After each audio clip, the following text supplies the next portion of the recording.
Je vous présente le professeur Yong Qiu, qui exerce à Canton, en Chine, qui a eu sa formation en partie en France. C'est la raison pour laquelle il parle aussi bien le français et qui a une très grande expérience de la scoliose. Ça a été le premier à réaliser Cotterelle du Bousset en Chine. Et donc, c'est un ami de longue date et c'est avec un grand plaisir que je l'accueille à la SFCR pour nous faire une présentation sur la prise en charge de la scoliose en Chine. C'est à toi, Yang. Bonjour, merci. Bonjour Jean-Charles. Bonjour tout le monde. Jean-Charles, je pense que tu peux commencer ma vidéo. OK. On lance la vidéo qui a été enregistrée sur la présentation du professeur Qiu et on le retrouve à la fin pour les questions.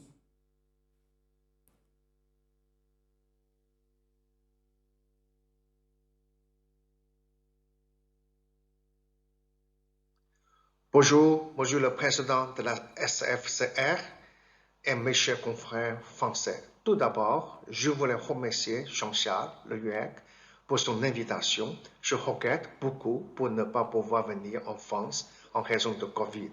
Jean-Charles m'a proposé de faire une visioconférence au sujet de la situation actuelle du traitement chirurgical de la scoliose en Chine, mais essentiellement basé sur ce que je fais depuis mon retour en Chine en 1997, après ma formation d'orthopédie en France. Je travaille à Nankin, l'ancienne capitale de la Chine, située dans le sud-est, dans un CHU qui s'appelle John Tower Hospital. Pourquoi John Tower Hospital? Parce que l'hôpital est constitué à côté d'un temple de dynastie Ming au centre de la ville. Je suis président actuel de Chinese Scoliosis Research Society. Nous sommes un hôpital général de 3500 lits associés à l'Université de Nankin. Notre service d'orthopédie a 310 lits, dont 160 pour la HUS. Nous avons 50 chirurgiens orthopédistes plus 40 internes. Notre division du HUS est le centre le plus grand et le plus spécialisé pour la scoliose en Chine. On opère plus que 800 scolioses par an, y compris pédiatres, adultes. Nous avons opéré 12 000 scolioses pendant ces derniers 22 ans. On dirait qu'il y a 3 millions de patients porteurs de scoliose en raison de la population élevée. Vous imaginez combien de scolioses nous devons opérer chaque année.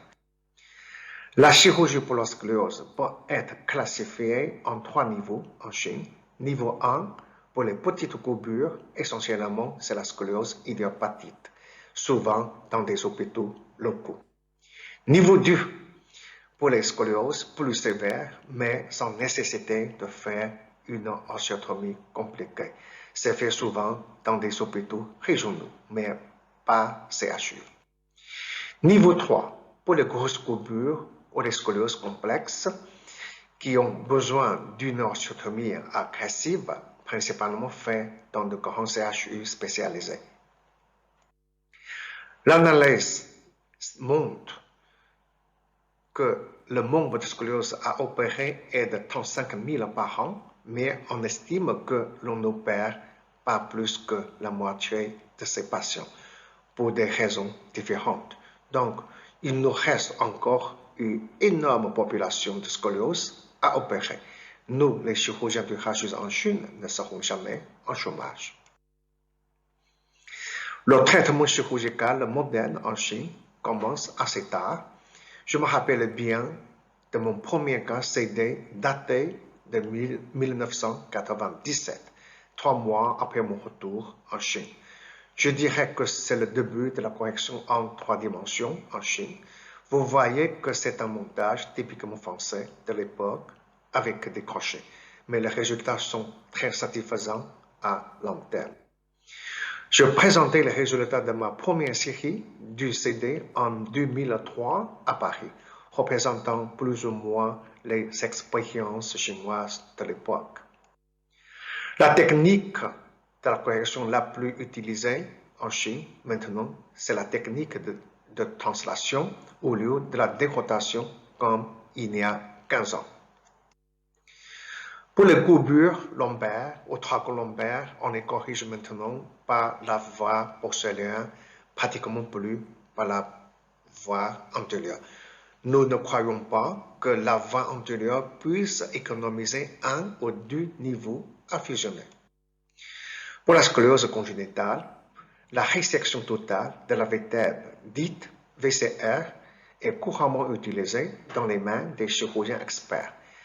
Les résultats sont excellents, mais avec un taux de complications relativement élevé, comme pour tout le monde. Pour la scoliose pure congénitale, elle est moins fréquente que la scoliose, mais les patients se font opérer souvent quand il leur arrive une complication neurologique. Cela explique un taux de complications neurologiques plus élevé que dans la scoliose congénitale en Chine. La scoliose secondaire ou l'éclairose n'est pas fréquente pour la population asiatique, vu qu'elle est presque toujours syphotique et angulaire et fait partie des meilleures indications de VCR. Quant à la scoliose associée de Chiari et syringomélie, la stratégie de traitement est très controversée entre les neurochirurgiens et les chirurgiens orthopédistes quand le malade ne présente pas de déficit neurologique, et également très divergente parmi les chirurgiens orthopédistes quand la courbure ne s'agit pas d'une indication chirurgicale. Notre philosophie est de faire une décompression de la fosse crânienne postérieure en premier temps et la correction de la scoliose si indiquée en deuxième temps, peut-être avec un intervalle de 3 à 6 mois. La hémivertèbre à la jonction cervico-thoracique est une indication de chirurgie précoce. La considération de l'ablation de l'hémivertèbre par la simple voie porcelaine est basée non seulement sur la courbure radiologique, mais aussi sur la présentation clinique, telle que l'inclinaison de la tête et la symétrie des épaules. Je marquais que la symétrie de la figure s'améliore avec le temps si on opère assez tôt. Vous voyez, c'est une amélioration extraordinaire de sa figure chez cette fille, 7 ans après l'intervention. C'est l'une des raisons principales pour laquelle je propose une chirurgie précoce. Une autre indication de la chirurgie précoce pour la scoliose congénitale est la hémivertèbre lombosacrée pour empêcher la scoliose secondaire au niveau lombaire. Si on fait l'ablation de cette hémivertèbre assez tôt, une instrumentation courte est suffisante car L4 et L5 peuvent être facilement horizontalisés. Quand la scoliose lombaire est devenue structurale, surtout chez un adulte, on est obligé de monter l'instrumentation jusqu'au-lombaire ou en corrigeant la scoliose secondaire après l'ablation de la hémivertèbre. D'horizontaliser L4 et L5 reste un point essentiel pour ce genre de la scoliose. Mais attention, quand la hémivertèbre L5 est associée de la génésie de l'articulation iliosacrée, une ablation simple de la hémivertèbre L5 ne suffit pas. Avec le temps, un déséquilibre du tronc s'installe à cause de l'instabilité de l'articulation iliosacrée, comme l'a montré la radio de cette jeune fille âgée de 7 ans en recul de 3 ans. Ce qu'on doit faire, c'est de fusionner l'articulation iliosacrée en l'ouvrant et de mettre des greffons osseuses dedans, dans le but d'empêcher l'effondrement du sarcome pendant la croissance. Chez cet enfant, les résultats montrent que L3 et L4 restent bien horizontalisés en recul de 4 ans et demi. Cela signifie qu'une stabilité sacrée-pelvienne est bien maintenue. La traction à l'allogravité, une technique d'origine française, est quotidiennement utilisée dans nos services, mais pas encore popularisée en Chine. Beaucoup de chirurgiens chinois préfèrent la traction halo-pelvienne. L'une des meilleures indications est pour la kyphoscoliose cervico-thoracique présentant des troubles neurologiques. Nous avons marqué que la fonction neurologique s'améliore de façon significative pendant la traction.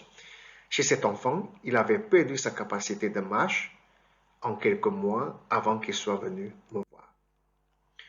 Au début de 2 mois de traction, il a récupéré sa fonction neurologique, presque 100%. Je l'ai opéré à l'ouest en raison de la prise de l'instrumentation cervicale incertaine avec des crochets.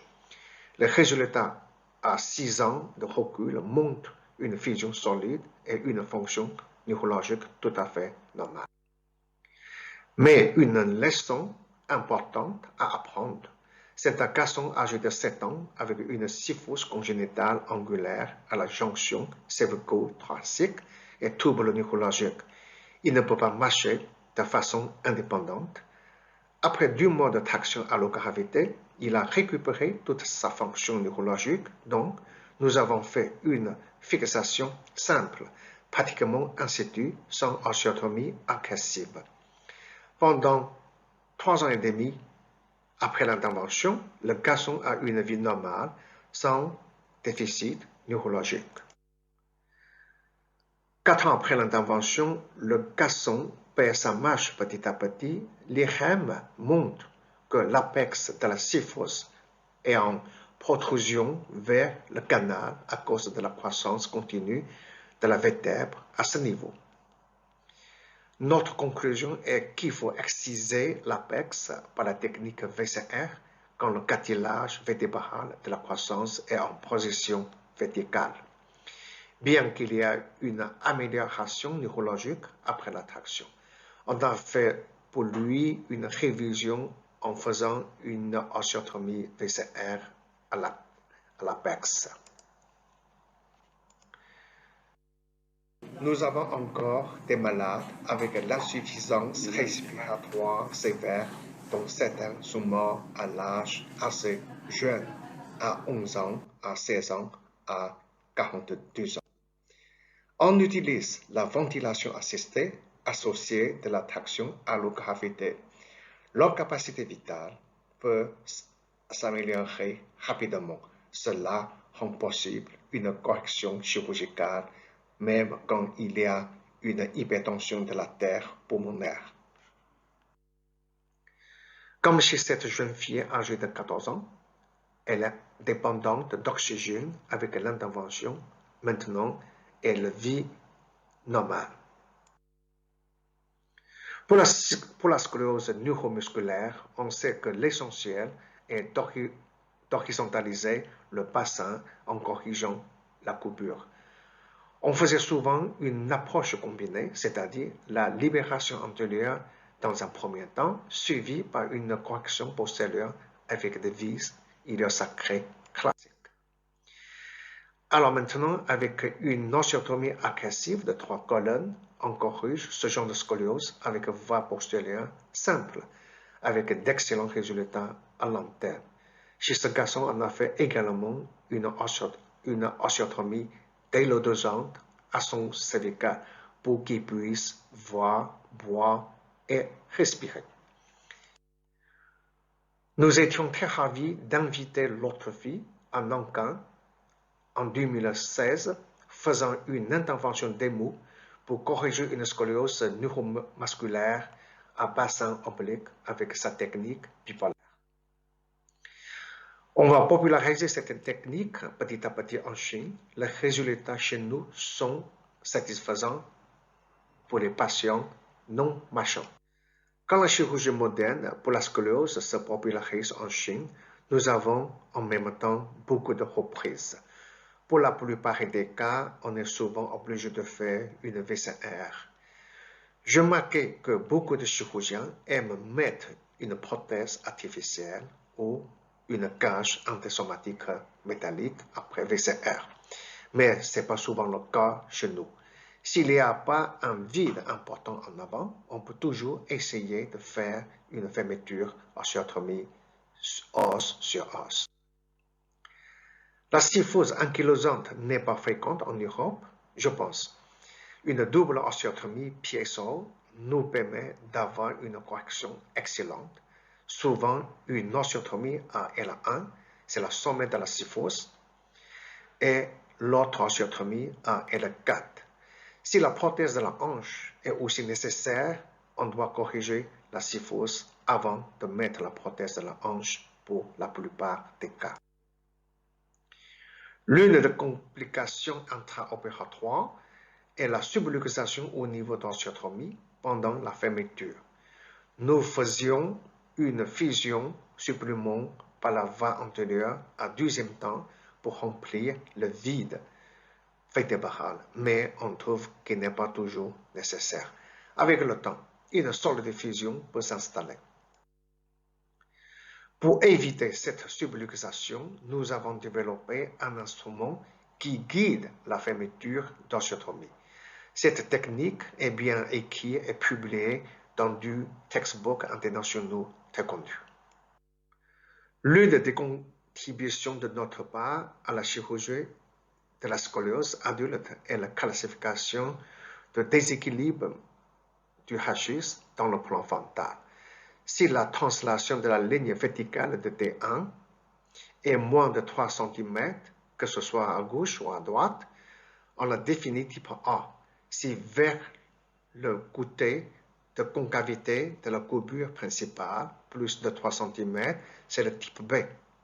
Et si vers la convexité, c'est type C. Cette classification a été publiée dans le journal Bone and Joint Surgery en 2015. Il faut comprendre que pour le type B, la fermeture de l'osteotomie à l'apex pour ramener la rachis vers la ligne médiane en corrigeant la kyphose.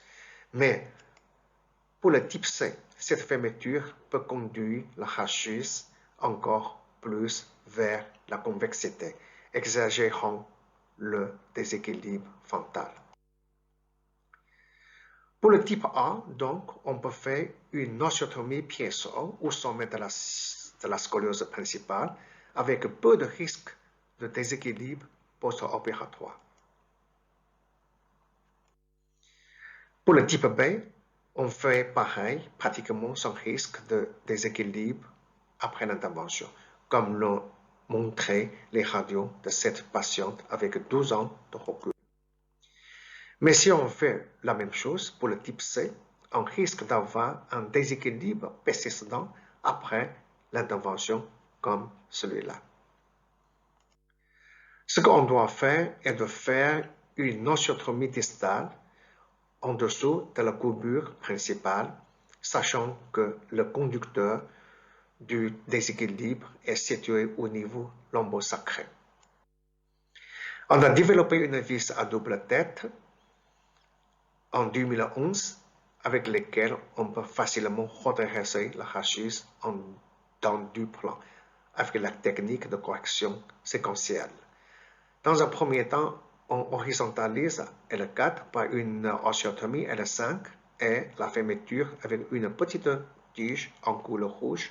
Cela corrige essentiellement le déséquilibre frontal. Ensuite, on met deuxième tige en couleur jaune du côté de convexité de la courbure principale après une autre osteotomie à l'apex des 12 si nécessaire. Cela corrige essentiellement la kyphose. Et on finit la correction en mettant des tiges longues du côté. Voilà, c'est un cas typique du type C. On a fait une osteotomie PSO asymétrique à L5 avec L4 bien horizontalisé. On n'est pas obligé de monter le montage jusqu'au thoracique haut.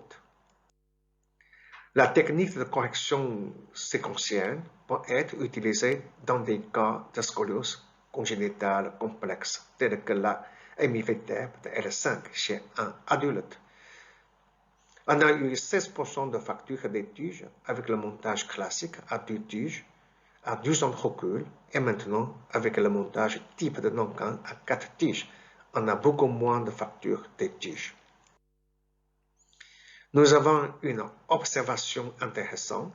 On a marqué que PI peut se modifier après l'intervention. Dans certains cas, C'est un cas de kyphoscoliose dégénérative. Son PI était 71 et est devenu 56 immédiatement après l'intervention.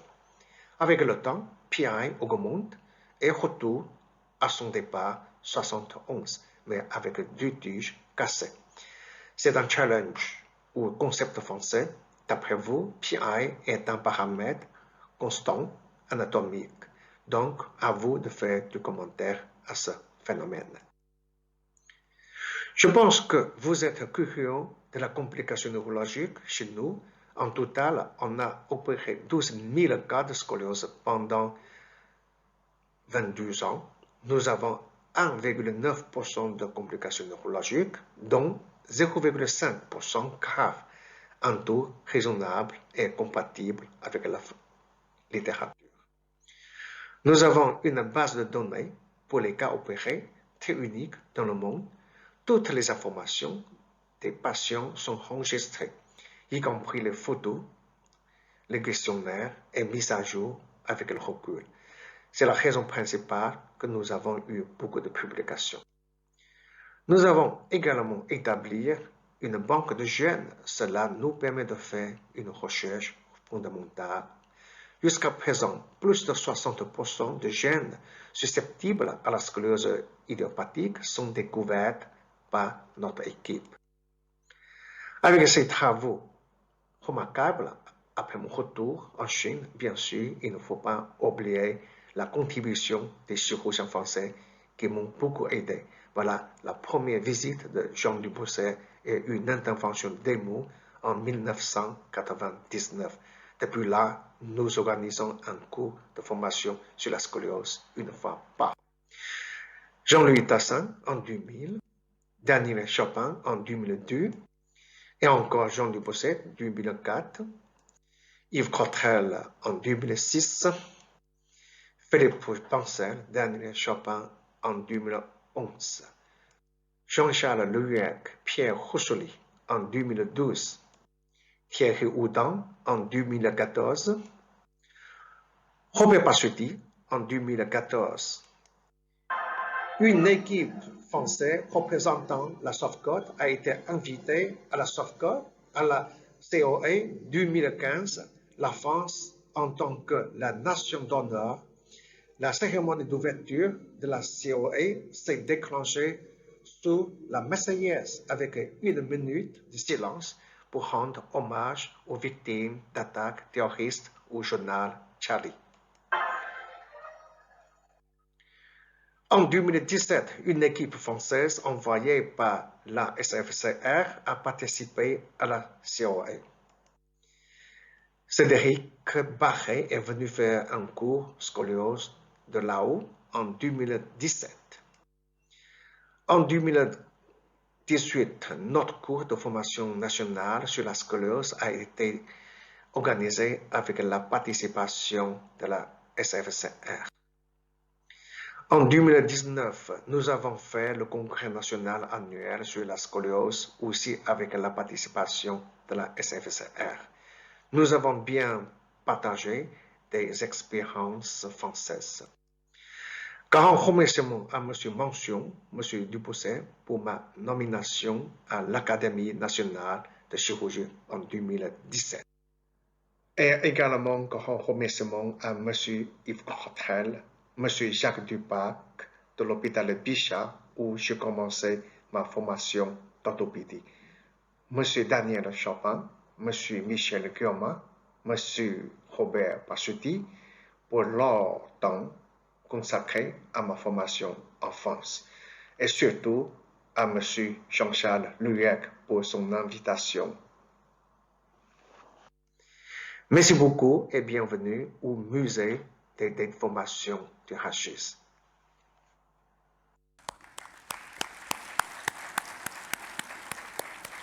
Merci beaucoup pour cet exposé remarquable et qui montre que l'expérience chinoise n'a rien à envier aux expériences des autres pays. Elle est même remarquable.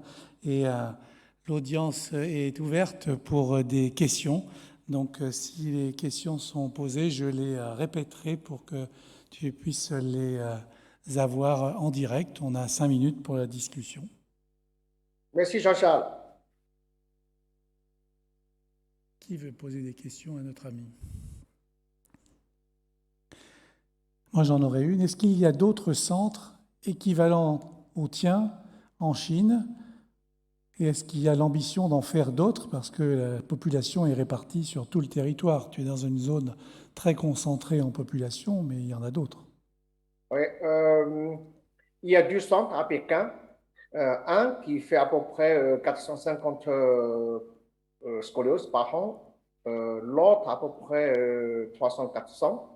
Et le reste, je pense qu'il y a dizaines ou vingtaines hôpitaux qui font 200 peut-être. Alors, il y a beaucoup d'hôpitaux qui font 50 ou 100 centaines. Là, on ne sait pas. Alors, le chiffre que je vous ai donné dans ma présentation est venu des entreprises, quoi. Ce n'est pas des chiffres officiels. D'accord. Et alors, sur le plan de l'équipement pour assurer la sécurité des interventions, tu nous as parlé des potentiels évoqués qui étaient utilisés pour assurer la sécurité. En ce qui concerne le positionnement des implants, vous les faites sous contrôle de l'amplificateur de brillance ou vous avez aussi accès aux technologies de navigation? Alors, pour les centres spécialisés dans la scoliose, comme chez nous, on utilise potentiel évoqué quotidiennement navigation pour des scolioses complexes. Mais je pense qu'il y a peut-être trentaine d'hôpitaux qui font la scoliose, mais sans navigation et ni potentiel évoqué. Mais souvent, c'est des petites coupures. Je pense, pour l'instant, le monitoring intra-opératoire pour la chirurgie du hachis en Chine n'est pas obligatoire. Donc, pour des petits hôpitaux ou des hôpitaux non CHU, ben, souvent, ils font des scolioses sans intra-opératoire monitoring. Il n'y a pas eu de développement de système de navigation propre chinois? Non, pour l'instant, non. Essentiellement, c'est OAM de Medtronic. Nous, on a 3. Quand même. Mais il y a un robot chinois qui aide l'insertion des vis, mais pas encore popularisé. Quelle est ton opinion à ce sujet? Est-ce que tu crois que ces robots sont utiles actuellement ou est-ce que...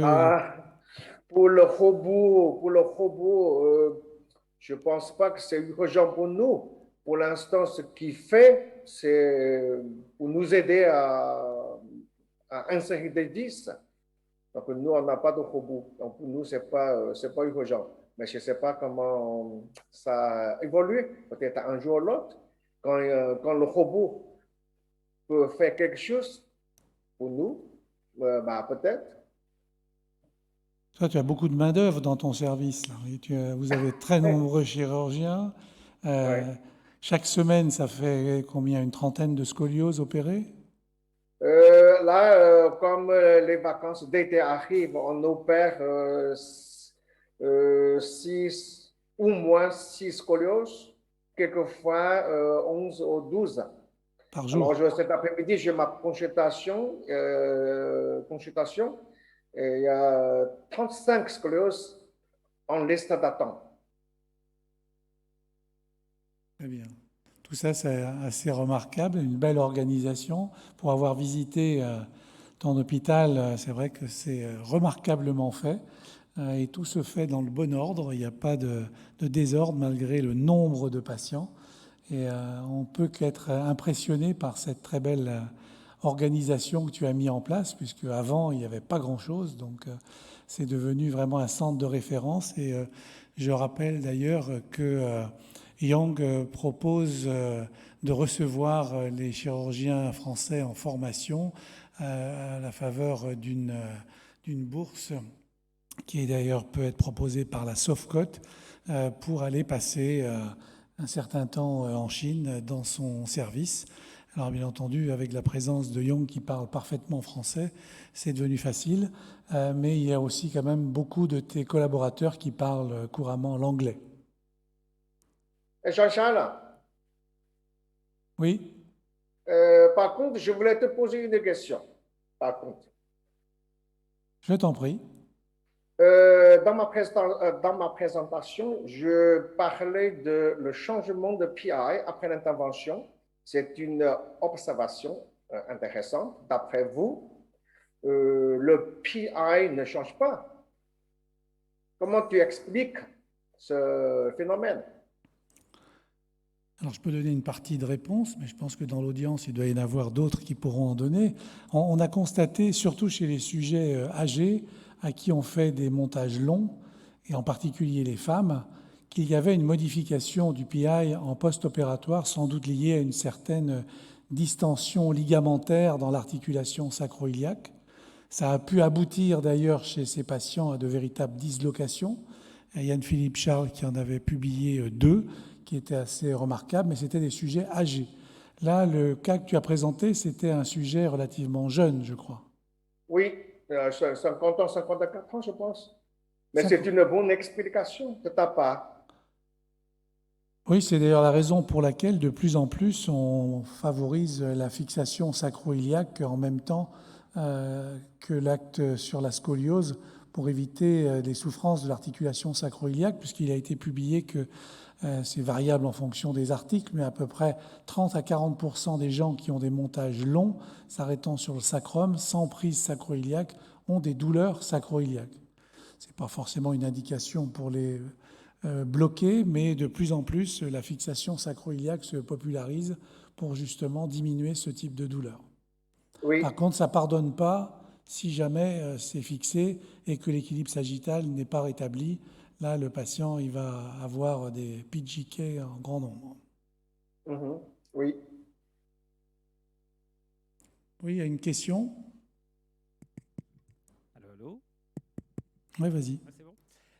On est impressionné évidemment par l'activité et comment ça s'explique? Est-ce que c'est une centralisation poussée à l'extrême de la chirurgie de la scoliose?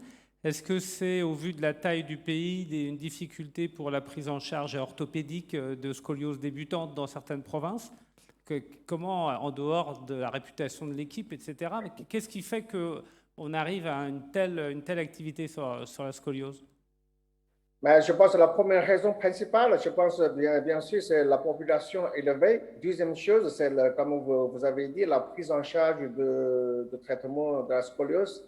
Dans certaines villes, certaines régions, très difficiles. Surtout le remboursement par la sécurité sociale qui change d'une région à l'autre. Donc, s'il vient chez nous, nous comme un centre de référence par le ministère de la Santé nationale, donc ils ont un remboursement plus élevé. Alors, troisième raison, c'est qu'il y a peu de chirurgiens, surtout des chirurgiens à ma génération, ils ne s'intéressent pas beaucoup pour la scoliose comme une chirurgie très dangereux, quoi. Il y a aussi il y a des malades d'autres pays dans l'Asie Sud-Est où je pense que c'est une raison principale. Voilà. Et deuxième question, pour être venu en Chine à plusieurs reprises et avoir constaté que les chirurgiens n'avaient pas la possibilité d'avoir la même qualité, en tout cas théorique, d'implant en fonction des patients, de leur assurance. Est-ce que vous avez, avec votre statut, toujours le matériel que vous souhaitez ou est-ce que vous êtes obligé de vous adapter aussi? Alors, ça dépend des régions, comme la situation économique très différente d'une région à l'autre.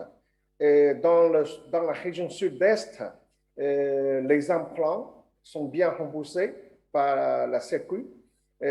Pour les implants domestiques, c'est 100% remboursable. Et pour les implants importés, C'est à peu près dans notre région, par exemple, en Nankin, dans la région de Nankin, à peu près 70%.